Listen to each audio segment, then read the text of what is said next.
प्रश्नावली 2.1 क्लास 9 का जो है सोल्व करेंगे आज, है ना। बुआ रे सबसे पहले इसमें आप लोगों को थ्योरी पढ़ना होगा और आप लोगों को समझना होगा कि सबसे पहले इसमें क क्या रहा है। बुआ प्रश्न जो है तुम्हारा कह रहा है कि निम्नलिखित व्यंजकों में कौन कौन एक चर के बहुपद में और कौन कौन नहीं है, कारण के साथ उत्तर दीजिए। सबसे पहले आपको इसके लिए पढ़ना होगा बहुपद। क्या पढ़ना होगा?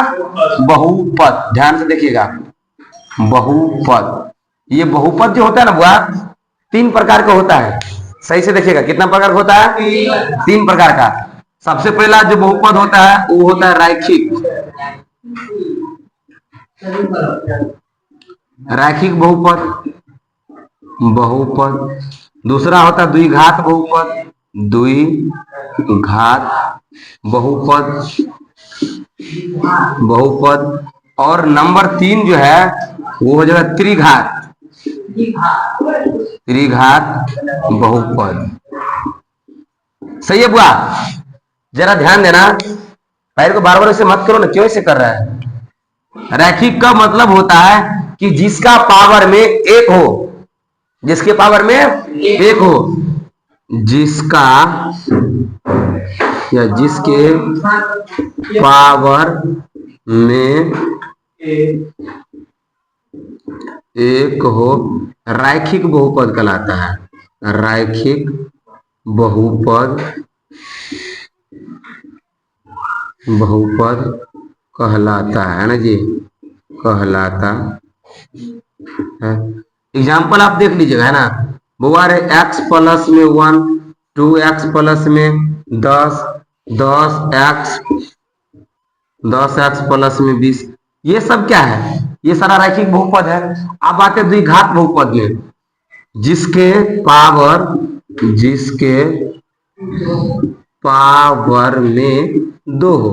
कितना हो? जिसके पावर में 2 हो। बुआ रे पावर में 2 होने का मतलब यह हो, देखना, यानी कि यहां लिखेंगे एक्स स्क्वायर प्लस में 1, 2x² प्लस में 10, 2x² प्लस में 10x प्लस में 20। सपोज मान लो ये सब द्विघात बहुपद है ना। त्रिघात क्या होता है? जिसके बहुपद यानी जिसके पावर में कितना हो? 3 हो।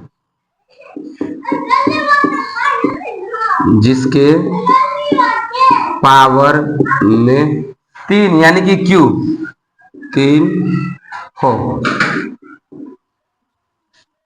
क्या कहना? त्रिघात बहुपद कहलाता है। त्रिघात बहुपद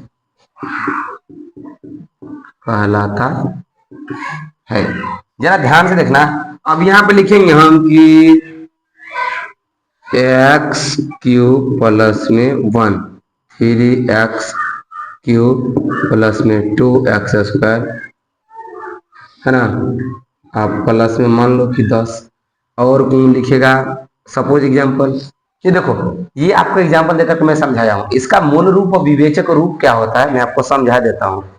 अगर मूल रूप होता है ना, तो रैखिक समीकरण का होता है ax प्लस में bx प्लस में c। ये होता है इसका फार्मूला रैखिक समीकरण का। रैखिक बहुपद का द्विघात का होता है कि ax² plus bx plus c बराबर में हो 0। ये है द्विघात बहुपद का मूल रूप, ये है मूल रूप, ये है मूल रूप। अब हुआ रे, अगर ax² plus bx plus c लिखल रहेगा लेकिन बराबर में 0 नहीं लिखल रहेगा, इसको बोलते हैं विवेचक रूप। ये कौन सा रूप है? विवेचक, विवेचक रूप। हालांकि क्वेश्चन में ये ऑब्जेक्टिव में आते रहता है। अगर ax² plus bx plus c बराबर में 0 और ax² plus bx plus c direct लिखल है, ये क्या विवेचक रूप है और ये मूल रूप है। सर इसका क्या है? इसका भी है, आओ। ax के पावर में q प्लस में bx² और प्लस में हो जाएगा c बराबर में 0।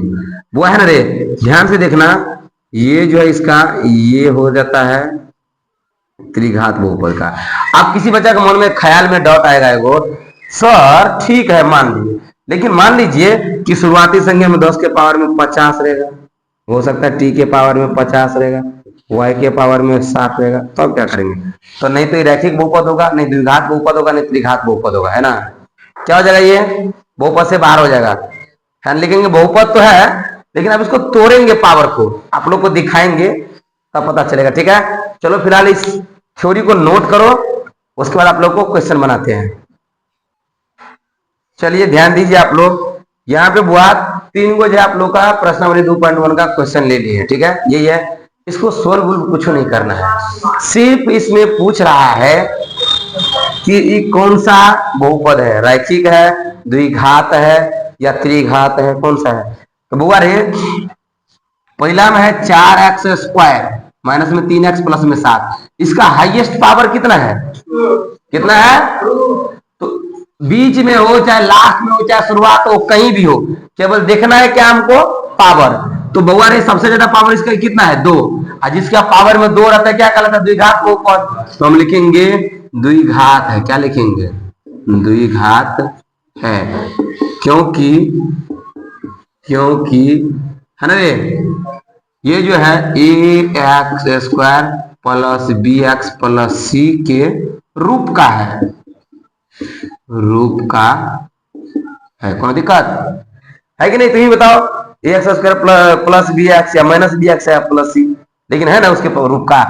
अब इसका बताओ, ये द्विघात है, त्रिघात है या रैखिक समीकरण है? ये भी द्विघात है। अरे रूप में देख के घबराना नहीं है, पावर खाली देखना है, पावर इसका भी वही है, लिखेंगे द्विघात है, क्योंकि ax square plus bx plus c के रूप का है। अब तीसरा नंबर बताएगा कि त्रिघात है या द्विघात है? रैखिक। बहुत बढ़िया, क्योंकि बुआरी इसके पावर में कुछ नहीं है तो एक है।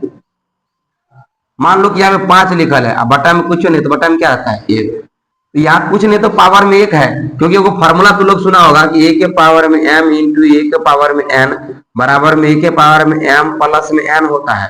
अगर मान लो यहाँ पे भी 5 है और गुन्ने में यहाँ पे भी 5 है, तो 5 के पावर में हम लोग ऑटोमेटिक 2 क्यों लिखते हैं? कभी समझा है?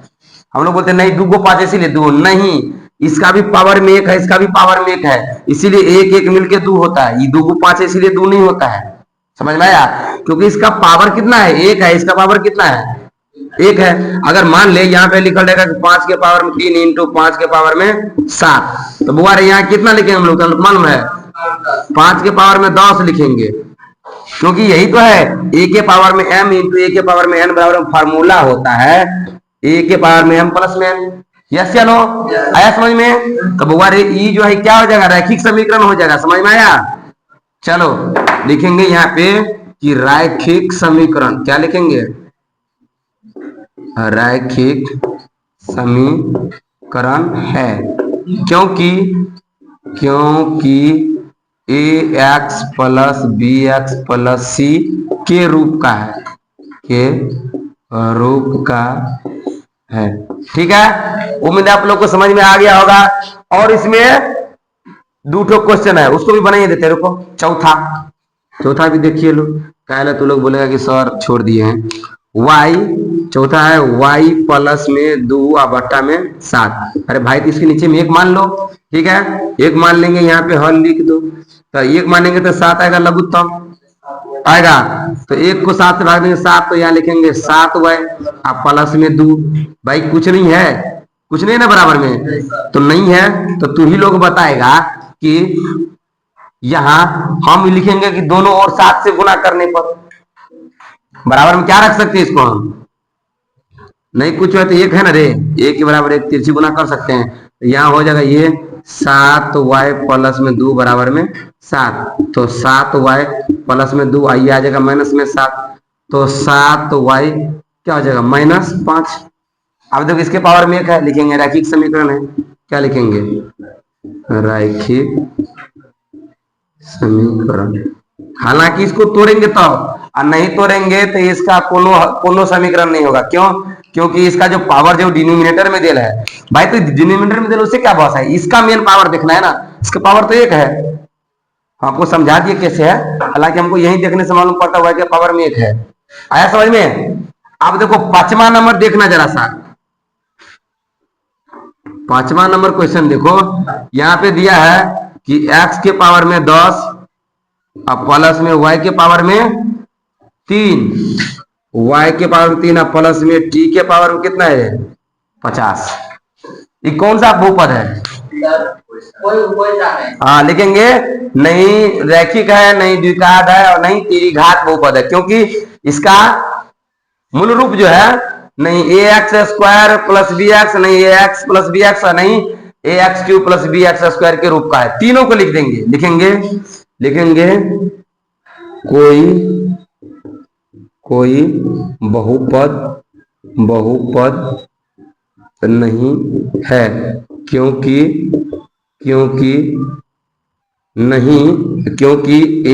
ax plus bx plus c है ना, या ax square plus bx plus c